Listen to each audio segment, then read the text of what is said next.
There is a mushroom that gives you a second chance.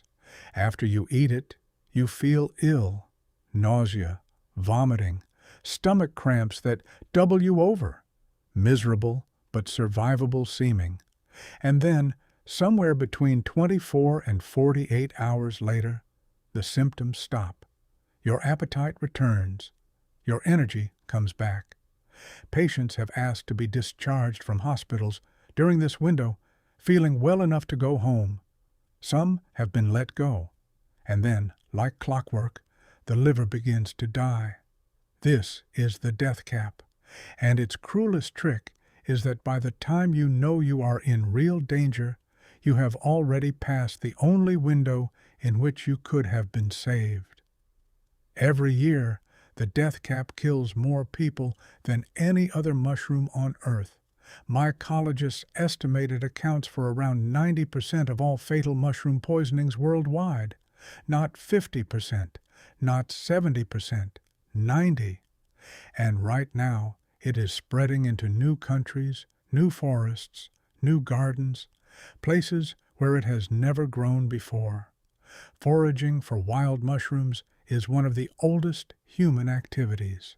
Long before agriculture, before written language, before cities, human beings were walking through forests, identifying plants and fungi by sight, by smell, by texture, by taste.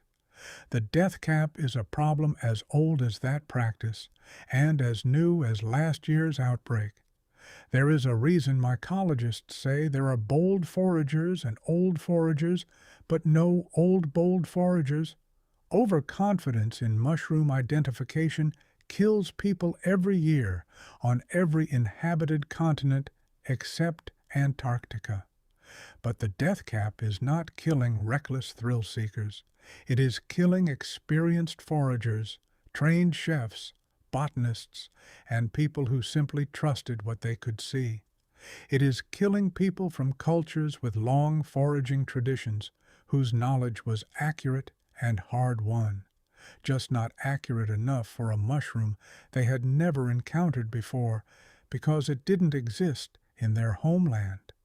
A 2023 poisoning case in Australia ended with 3 people dead and criminal charges filed.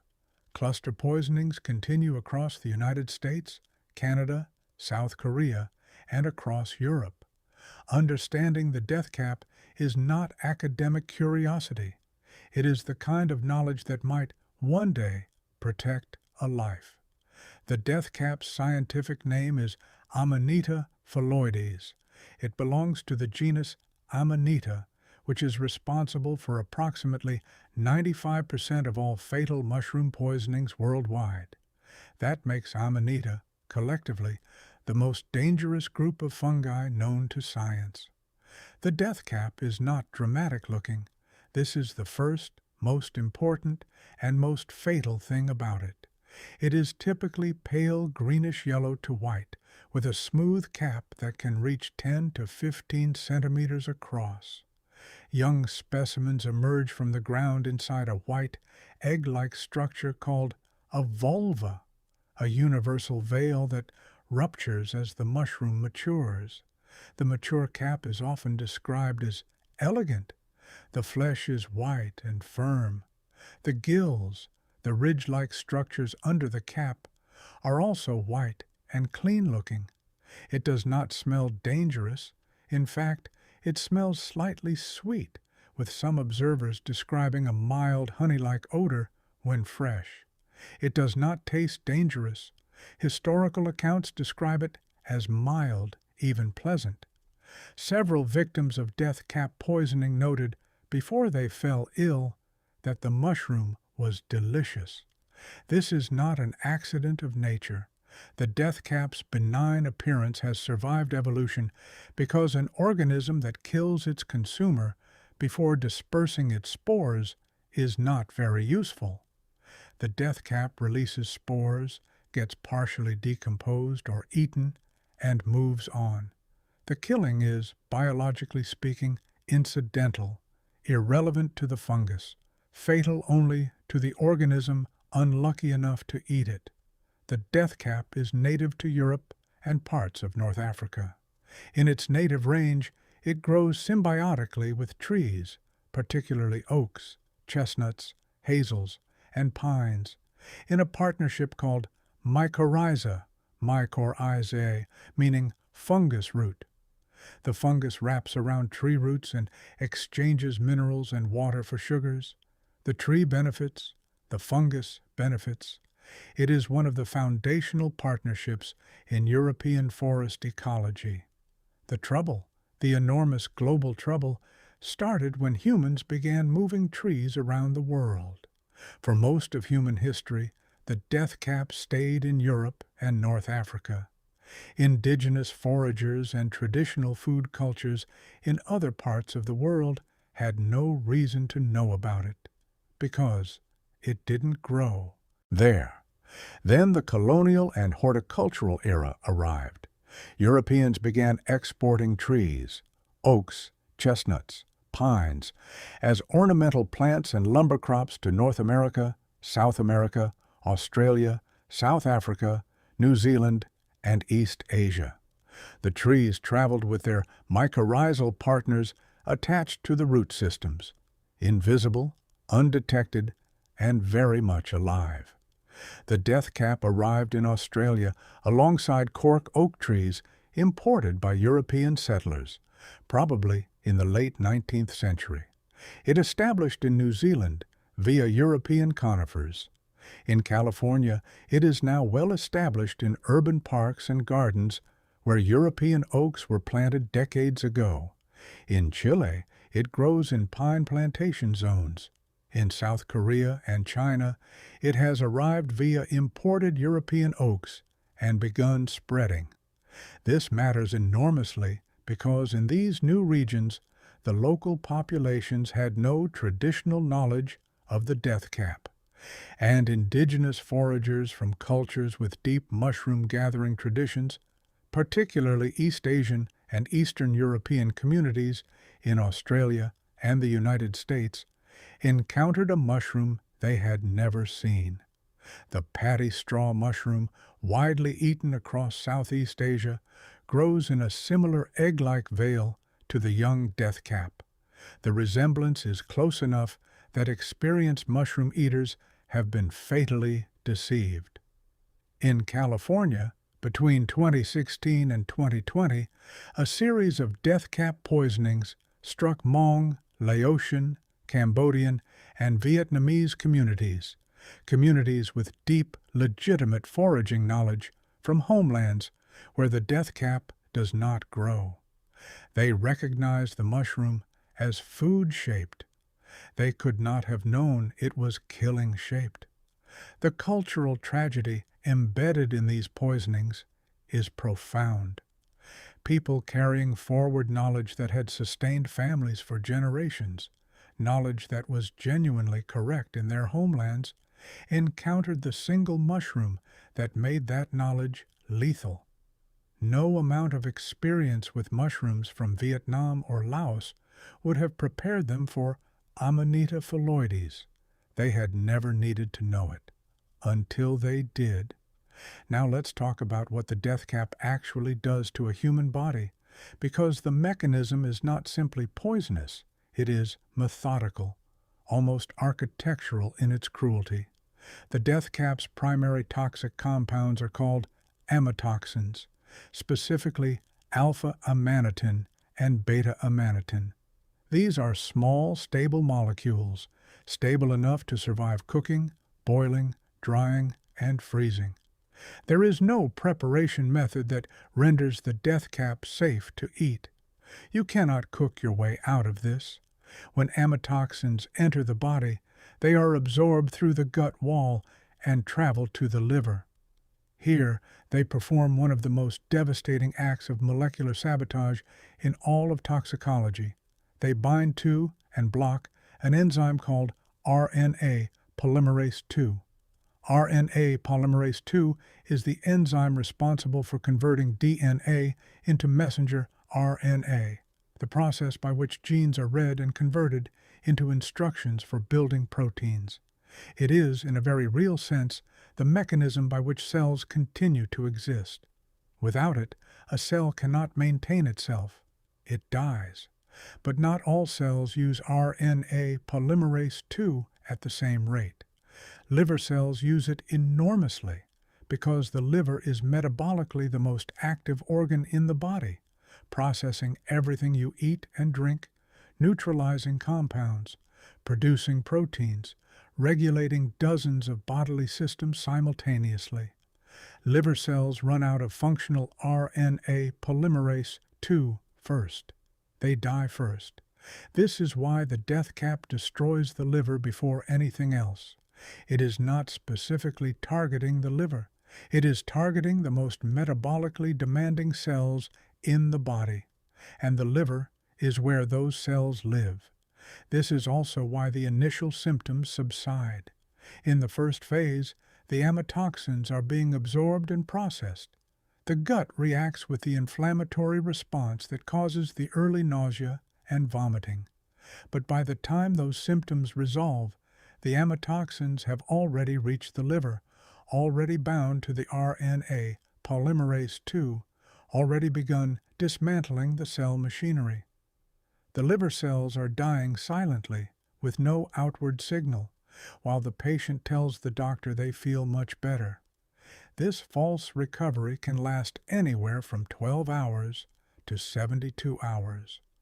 Blood tests in this period will show rising liver enzymes, the biochemical signature of organ damage, but the patient has no subjective awareness of the destruction occurring inside them.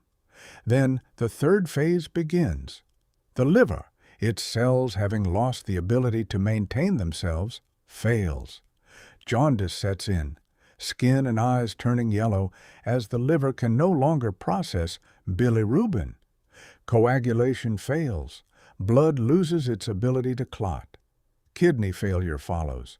Brain function deteriorates as toxins the failing liver can no longer neutralize accumulate in the bloodstream.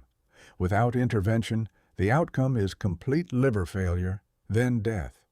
In adults, a lethal dose of amatoxins is estimated at approximately 0.1 milligrams per kilogram of body weight. A single mature death cap contains between 5 and 15 milligrams. Half a cap can kill an adult human being. A single bite of a particularly toxic specimen may be enough to fatally poison a child. The death cap has been killing notable people for at least 2,000 years, and in some of history's most significant deaths, it may have played a larger role than the history books acknowledge. The Roman Emperor Claudius died in 54 A.D. Ancient sources describe his final meal as including mushrooms. His wife, Agrippina the Younger, who had significant political motives, as Claudius had been considering changing his succession to exclude her son Nero, is widely suspected by historians of poisoning him. Some accounts suggest the mushrooms were a known edible species that had been mixed with or replaced by a deadly one. The death cap is among the most commonly cited candidates. Whether Claudius was murdered or died of a natural cause will never be proven definitively.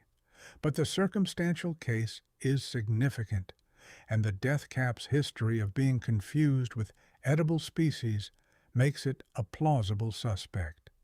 Pope Clement VII died in 1534 following a prolonged illness after a meal that included mushrooms.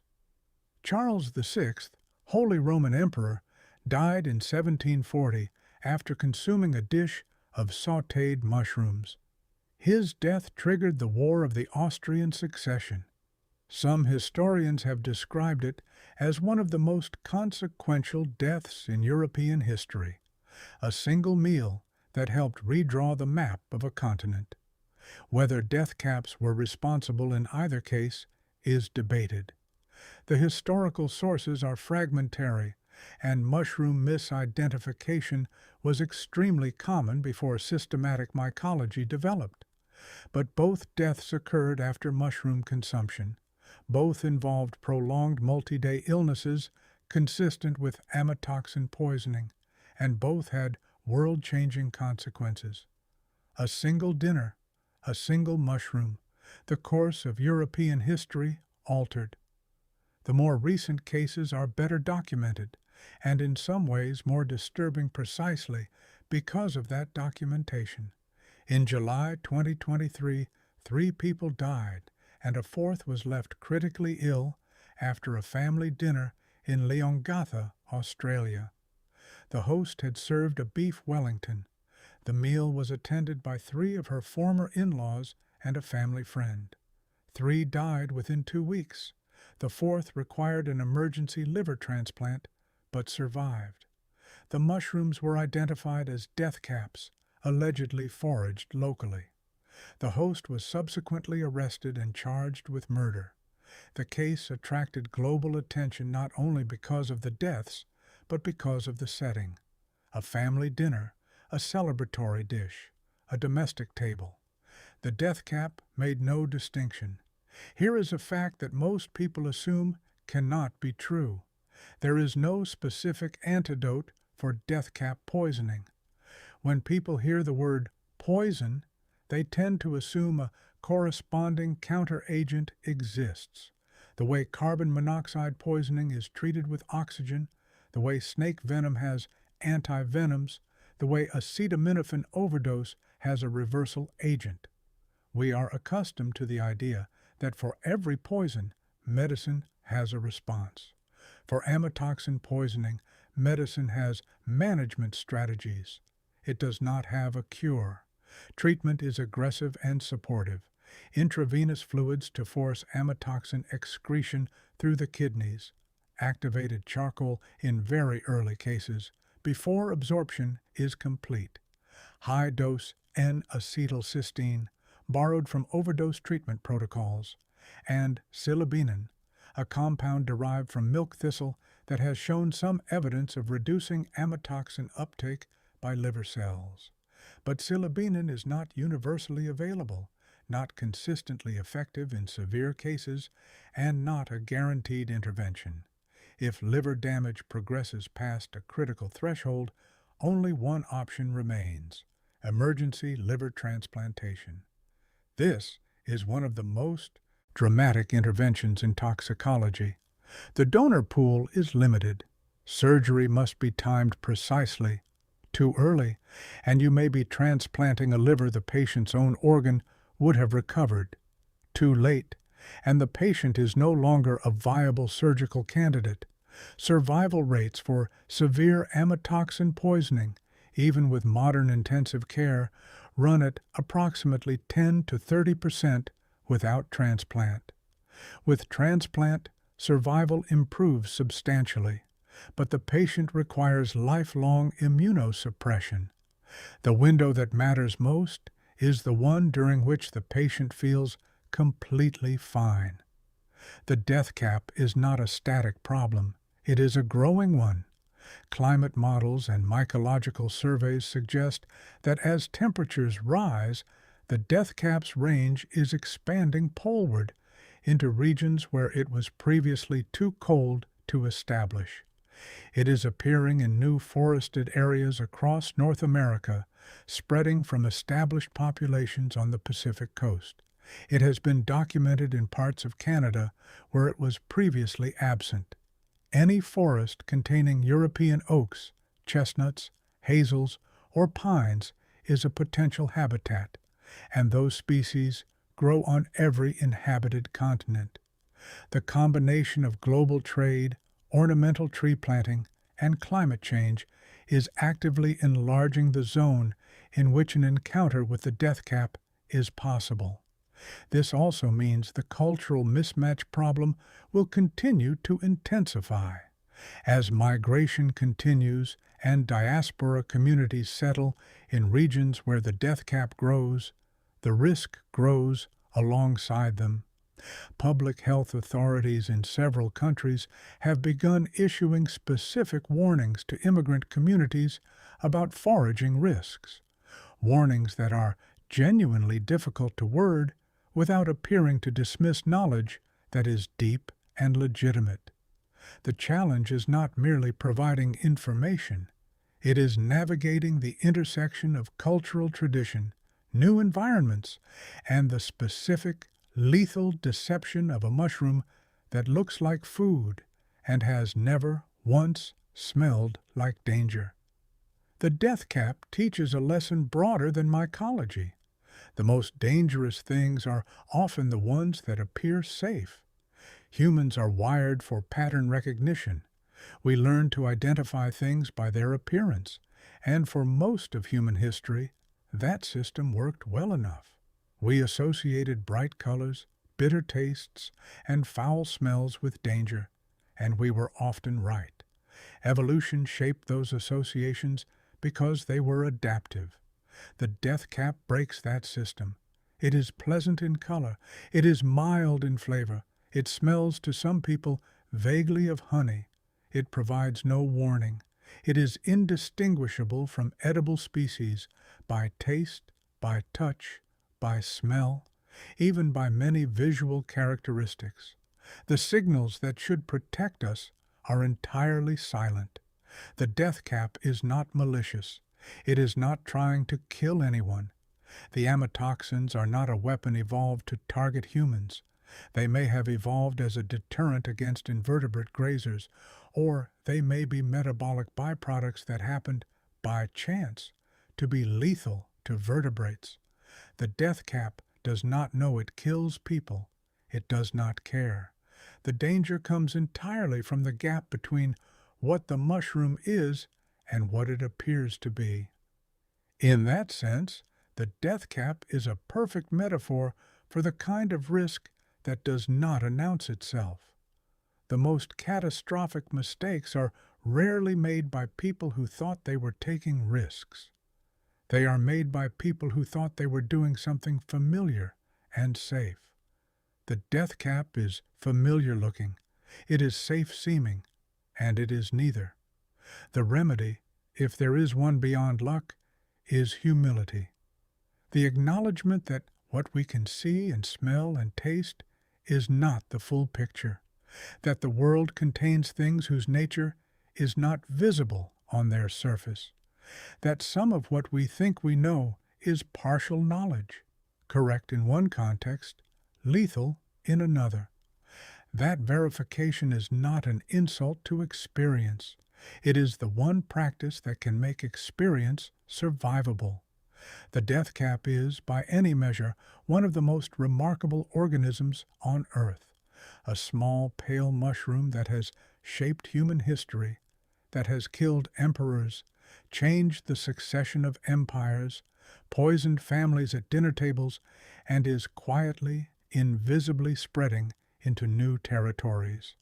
A fungus with no motive, no malice, no awareness of what it does, and yet one that has profoundly influenced the story of our world. Every autumn, in forests across the northern hemisphere, and in parks and gardens across Australia, New Zealand, South America, and the American Pacific coast, death caps push up through the soil. They look like food. They smell harmless. They offer no warning, no signal, no sign. The lesson they leave is simple.